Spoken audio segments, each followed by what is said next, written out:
Hello hi welcome back यूजी पैक YouTube में आप सबका इस्तकबाल है। आज की वीडियो में हम जानेंगे शम्स अल मारिफ के बारे में, एक ऐसी किताब जिसको चंद लोग कर्स यानी आसिफ ज़दा कहते हैं, वहीं कुछ लोग इसको इल्म का वो खजाना कहते हैं कि जिससे इंसान की शख्सियत ही बदल जाए। और क्या हुआ जब मैंने इस किताब को पढ़ने की कोशिश की, आखिर क्यों मैंने इस किताब को पढ़ना रोक दिया, जानेंगे आज की वीडियो में। लेकिन उससे पहले मेरी आप सबसे गुजारिश है चैनल को लाइक शेयर सब्सक्राइब बटन और बेल आइकॉन जरूर दबा दें और क्यूजी पैक का हिस्सा बने, क्यूजी फैमिली का हिस्सा बने। सीधे बात करते हैं क्या हुआ मेरे साथ जब मैंने इस किताब को पढ़ना शुरू किया। दोस्तों, जब मैंने इस किताब को पढ़ना शुरू किया, मैंने गूगल से एक लिंक ली और उसके जरिए से मैं इस किताब के पास पहुंचा। चूंकि उर्दू में थी तो मैंने इसे गूगल ट्रांसलेट से इंग्लिश में करी, क्योंकि इंग्लिश में आसानी से पढ़ लेता हूं उर्दू के बनिस्बत। हालांकि उर्दू भी आती है पर उसके लिए टाइम लगता है, हिज्जे लगते हैं, नंबर्स में कुछ गड़बड़ हो जाती है। सो मैंने इसको गूगल ट्रांसलेट से ट्रांसलेट किया और वहां से पढ़ने लगा। चूंकि इस किताब के ताल्लुक से कई सारी बातें मैं पहले से ही जान चुका था और कई सारी बातें जो पहले से कह रहे थे तो वो मेरे जहन में थी। सो अब मुझे ऐसा एहसास होने लगा कि कोई मुझे देख रहा है, क्योंकि ये वहम पहले से मेरे बैक ऑफ द माइंड मौजूद था। जब मुझे ऐसा महसूस होने लगा तो मैं इस किताब को पढ़ने से डरने लगा, लेकिन मैं हिम्मत करके किताब पढ़ता। अब घर में छोटी सी भी हलचल हो जाती तो मैं समझता कि इस किताब की वजह से ही वो हलचल हो रही, जैसे कि बर्तन का गिर जाना, जैसे कि कोई चीज अचानक से गिर जाती है, कोई ना कोई वजह से गिर जाती है। आमूमन भी अक्सर ऐसा होता है। लेकिन उस वक्त ये भी बात सोचने की थी कि मैं घर में अकेला था। मैंने 4-5 इस पन्ने को पढ़ा, फिर उसके बाद डर कर मैंने इस किताब को पढ़ना छोड़ दिया। लेकिन उसके बाद मेरी तबीयत खराब हुई, मेरा ऑपरेशन भी हुआ यूरेथ्रिया का, जैसा कि आपको पता है। तो मैं समझने लगा कि शायद ये इस किताब की वजह से ही हुआ हो। लेकिन जब डॉक्टर ने मुझे कहा कि ये पुरानी मार की वजह से आपको ये चीज़ उभर के आई है, तब मैं समझा कि इस किताब की वजह से नहीं था। इस किताब के ताल्लुक से मेरे जहन में सिर्फ एक वहम था। लोग जो कहते हैं कि उस किताब को पढ़ने की वजह से उनके साथ ऐसी ऐसी चीज़ें हुई कि जिसका वो बयान नहीं कर सकते, वो भी गलत नहीं है।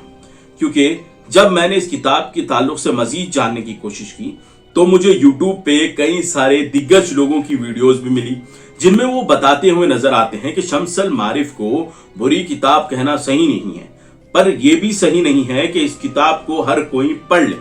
जी हाँ, उसमें अजीब किस्म की मिसालें भी दी गई कि अगर आम आदमी इस किताब को पढ़ने की कोशिश करता है, अगर हुर्फ और हलफ में कोई गड़बड़ हो जाती है तो उनको नुकसान हो सकता है। और इसको कहते हुए वो बताते हैं कि अहमद अल बुनाई एक सूफी बुजुर्ग थे मोराको में, जो जंगलात में रहते थे, जो जैसा कि मैक्सिमम सूफी जंगल में रहना पसंद करते हैं। तो वहां पर अहमद अल बुनाई के बारे में एक खास बात ये थी कि उनके पास जिन्नात पढ़ने आते थे। सो जिन्नात जब उनके पास आते थे तो उन जिन्नातों ने उनके साथ ऐसे अमल भी शेयर किए जो कि बहुत खतरनाक थे और बहुत ज्यादा पावरफुल अमल थे वो। तो उस किताब में अहमद अल बुनाई ने उन तमाम अमलियात को भी लिख दिया।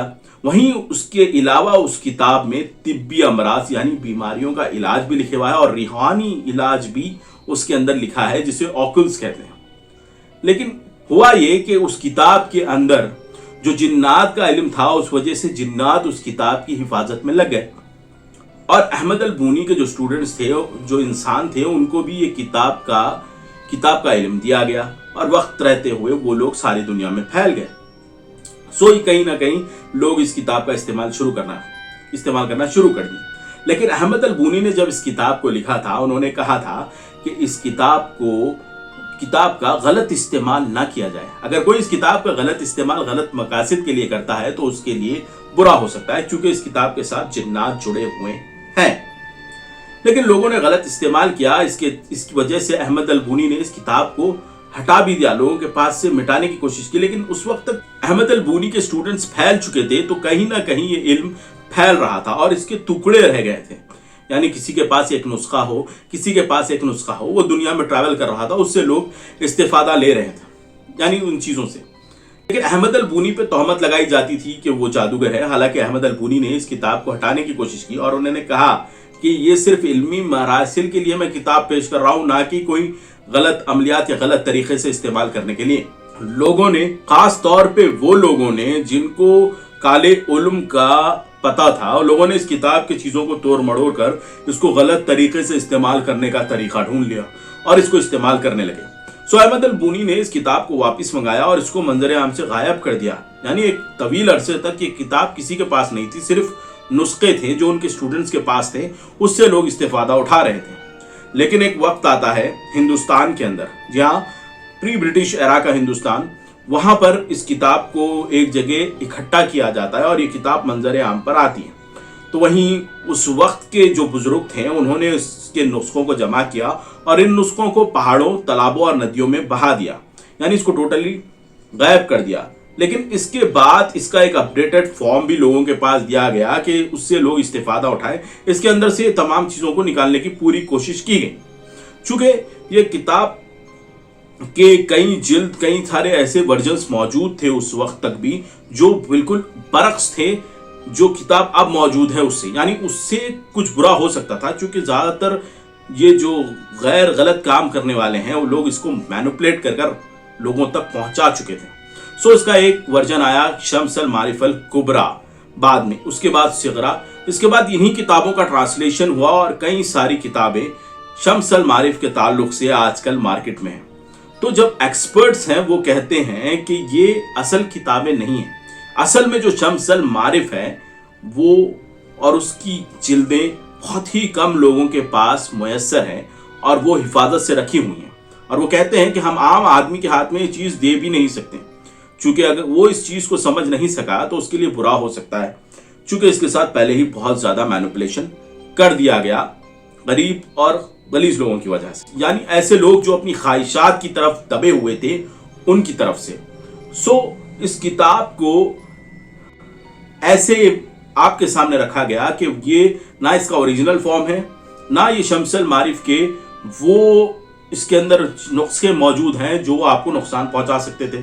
सो अब जो भी इस किताब को पढ़ता है तो उसको शायद समझ में आए, क्योंकि मुझे ऑकल्स का कोई इल्म नहीं है तो मैं इस किताब को समझ नहीं पाया। इसके अंदर स्क्वायर्स हैं या फिर गोल घेरे हैं जिनके अंदर कुरानी आयात के नंबर हैं और ऊपर से अल्लाह के नाम लिखे जाते हैं। वहीं इसकी पुरानी किताब में जिन्नात के नाम भी लिखे जाते थे, उन जिन्नात से मदद मांगने के लिए। लेकिन ये जो ब्लैक मैजिशियन थे उन्होंने इस किताब के अंदर बुरे जिन यानी शैतान और उनके चेलों से मदद कर लेने की कोशिश की, इन्हीं ऑकल्स के जरिए कहा जाता है। इस वजह से इस किताब को बुरा समझा जाता था। लेकिन आज जो हम शम्स अल मारिफ पढ़ रहे हैं ये जरूरी नहीं कि आप सही शम्स अल मारिफ पढ़ रहे हो, ये अपडेटेड वर्जन है शम्स अल मारिफ के, यानी असल शम्स अल मारिफ किसी के पास नहीं। लेकिन मेरी राय लें तो आप इस किताब को ना ही पढ़ें, क्योंकि जो इल्म नुजूम और इल्म फल्कियात के माहिर हैं, जो इन चीज़ों का इल्म रखते हैं, ऑकल्स का, वो कहते हैं कि आज भी शम्स अल मारिफ के पास बहुत ही बारीक चीज़ें मौजूद हैं। अगर आप उस चीज़ को गलत वक्त पर पढ़ लेते हैं कि अगर वो एंटिटी वहाँ पर मौजूद हो तो वो आपके ऊपर हार्मफुल भी हो सकती है। सो इसके अंदर ऐसे नुस्खे हैं जिससे जिन्नात को काबू में लिया जा सकता है। ये बहुत डेंजर प्रोसेस होता है। जब जिन को आप अपने काबू में लेते हैं तो वो आपको नुकसान पहुंचाने की पूरी कोशिश करता है, क्योंकि आप उसकी दायरे में घुसने की कोशिश कर रहे हैं। कोई भी किसी का गुलाम बनना नहीं चाहता, चाहे वो जिन हो या इंसान, चाहे वो कोई ऐसी एंटिटी हो जिसको हम देख नहीं सकते। जब हम इसको अपना कंट्रोल में लेने की कोशिश करते हैं तो नुकसान तो होगा, क्योंकि वो अपनी पूरी कोशिश करेगा कि वो आपके कंट्रोल में ना आ सके। तो अगर मेरी राय ले तो आप इस किताब को ना पढ़ें, क्योंकि एक्सपर्ट्स कहते हैं अगर इस किताब को पढ़ना है तो किसी एक्सपर्ट के साथ जिसको ऑकल का इल्म है उनके साथ बैठकर ही पढ़ें, ताकि आपको कोई नुकसान ना हो। ऐसी चीज़ें आपके पास ना आ सके जो आपको नुकसान पहुंचा सकती है। क्योंकि आप लोग मेरे लिए बहुत ज़्यादा अजीज हो। क्यूजी पैक 500 सब्सक्राइबर्स हो चुके हैं, हालांकि अब 499 हो गए, लेकिन कल तक 500 सब्सक्राइबर्स हो चुके थे, यानी हम 500 लोगों की एक टोली है, जो मेरे लिए बहुत मायने रखता है, क्योंकि आप लोगों की मोहब्बत ही मुझे यहाँ तक पहुँचाई है। लेकिन आप लोगों से गुजारिश है कि मेरी पूरी वीडियो ज़रूर देखें और चैनल को लाइक, शेयर, सब्सक्राइब बटन और बेल आइकॉन ज़रूर दबा दीजिए। अपने और अपने अजीज़ों का बहुत ज़्यादा रखिए ख्याल और अपना भी रखिए बहुत ज़्यादा ख्याल, क्योंकि आप मेरे लिए बहुत इंपॉर्टेंट हो। और मुझे दीजिएगा इजाज़त। कहाँ जा रहे हो? सब्सक्राइब के साथ शेयर कर दो, बाकी किताब पढ़ते वक्त मिलते हैं।